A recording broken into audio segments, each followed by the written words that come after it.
Detective Chief Inspector with the Metropolitan Police, and the reason I'm joined by Peter is because of this story in the Sunday Times yesterday. Headline warning as Philip Hammond rejects a rise in police funds. It's an important story because we know that violent crime is on the rise. It's quite a shocking state of affairs. Round about 20,000 police officers cut under Tory administration since 2010. And yet Philip Hammond, according to the paper, has dismissed calls for more money for the police, leading to warnings in government that the Chancellor risks undermining the fight against terrorism. So, Peter, I wonder whether you think that Hammond should be pumping more money into the police in his upcoming budget. The Chancellor needs to realise what is happening with policing. It's in crisis, it's on the verge of collapse, it's collapsing in places, and it is desperately short of funds. The number of officers have been cut by 22,000, about the same again civilian staff. It's beginning to fail to be able to deliver any sort semblance of decent policing service in so many ways. Response, investigation of crimes, investigation of serious crimes with the exception of terrorism where it's been ring-fenced funding. Neighbourhood policing has almost disappeared in many areas. It's just failing across the board to deliver what the public expect and deserve, and the only way of addressing that is reversing the cuts. So why are we reading that Philip Hammond has dismissed calls for more money for the police? I have no idea. If he doesn't know what's happening, then he's incompetent as a Minister of State. If he does know what's happening and is still continuing with his view that no more money is going to come back to policing, then I can only assume for some reason he is deliberately intent, along with the rest of the government, including and especially Theresa May in fact, to deliberately destroy the police service. Now, why he would want to do that, why they would want to do that, I do not know. I've been saying this for some time about her. It seems he's joined her. How difficult is it for frontline police officers at the moment, do you think? At the moment, it's desperate. The numbers are reducing every day. The levels of work are increasing every day. The amount of pressure and criticism about the work quality is increasing every day. And from Global's newsroom, I'm Andy. They're just being burned out. Just today, we've had the Chief Constable of another force, Staffordshire this time, saying the money's run out, basically, and we can no longer pay overtime to police football and other sorts of events like that, so they're cancelling rest days so they don't have to pay overtime. Well, all that means is officers are removed from ordinary duties on another day when they get their rest day back, but their lives and their families' lives are totally destroyed. We're seeing ill health sickness through the roof, ill health retirements through the roof, officers leaving in mid-service in droves, even suicides going up precipitously.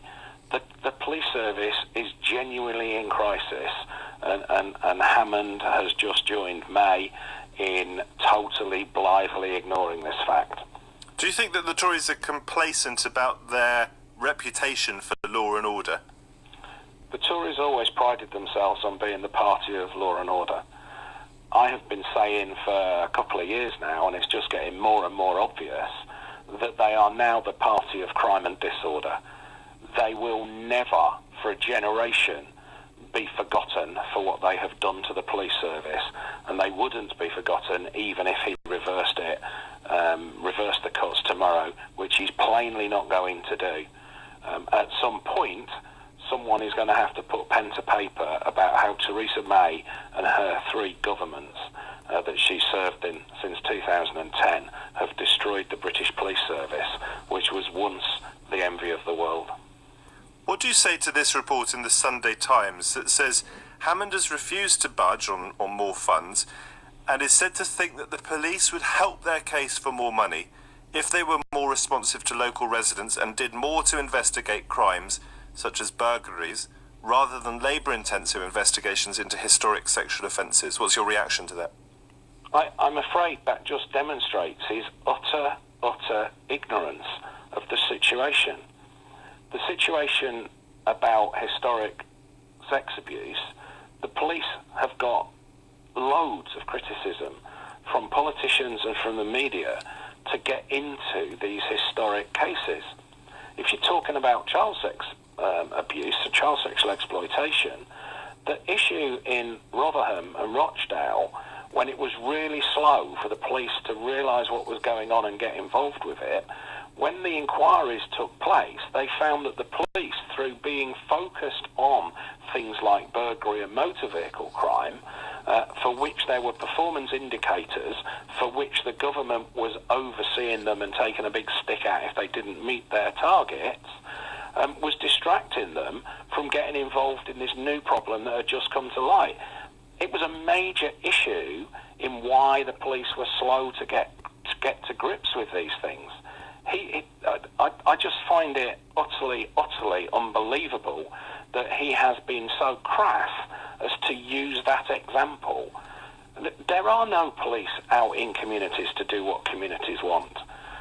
They've gone entirely in some areas, and they've been reduced to a small rump compared to what there was 8 years ago in every area. He's just deluded along with the rest of them. Just finally and briefly, why do you care so passionately about this, Peter? I served as a police officer in London for over 20 years. I am absolutely proud of having done so. It was an honour to serve the people of London, and most police officers have that sort of feeling. It's a vocation, it's something you do with your life that you can feel really proud on. You don't do it for the money. And my heart bleeds for the officers that are still serving today. They have my utmost admiration and respect. They get up every day and go in and do it all again despite everything. And I just want to do everything I possibly can to support them. And to that aim, I'm crowdfunding at the moment for a pro-policing think tank, if you like. Let's make British policing great again. Just thinking, Peter, would you prefer to have Jeremy Corbyn in number 10? Do you think he would be better for policing in this country? I think there's swings and roundabouts with both the main parties at the moment. But if we have to have a Home Secretary and now a Prime Minister that dislikes the police, then at least the Labour Party have committed to replacing 10,000 in the first Parliament, 10,000 of the 20,000 cut police officers. So if we're going to have a government that doesn't like the police, and Diane Abbott raises, criticisms of the police in all sorts of ways and doesn't go down well with police officers. But if we're going to have a government that criticises the police, let's at least have 10,000 more police to criticise. Peter Kirkham, thank you very much indeed for joining us here on LBC.